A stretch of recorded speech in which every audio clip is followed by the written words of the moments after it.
Frederick Douglass was an African-American social reformer, abolitionist, orator, writer, and statesman.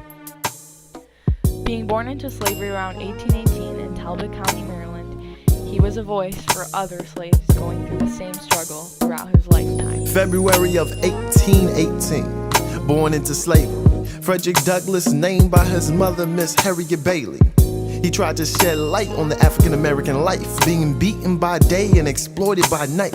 He devoted his time to explain the horrors of living in the South with the black slave hoarders. See, he wrote the North Star and biographies on his life, on how he escaped slavery after meeting his wife.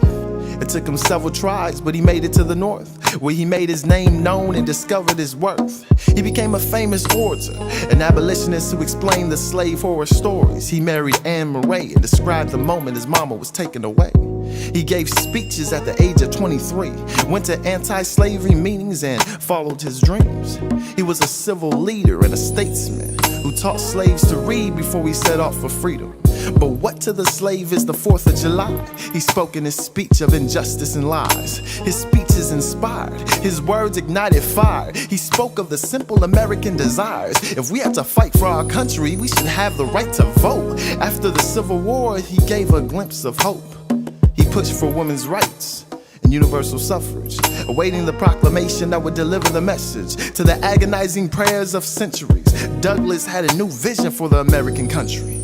His house was burned down, so he moved to D.C. And in 1872, well, he furthered history. As for the nomination for a black vice president, he countered the racism that prevailed the continent. And on February 20th in 1895, a heart attack took him. But his soul still survives. In 1877, Frederick Douglass was appointed U.S. Marshal of the District of Columbia by President Rutherford B. Hayes. This made him the first African-American confirmed for a presidential appointment by the U.S. Senate. In 1889, President Benjamin Harrison appointed him U.S. Minister to Haiti. Douglass held the post till 1891. His appointment to such positions in the government was remarkable, as these were the highest posts an African American was appointed to in the 19th century America. Over his lifetime, Douglass touched the lives of many by giving speeches, writing autobiographies, and making a direct difference in many places such as Rochester, New York. This is where he published newspapers, assisted friends, and hosted runaway slaves in his own home.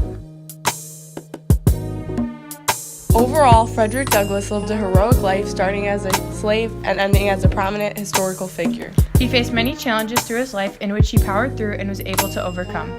He will forever remain as an important figure in American history.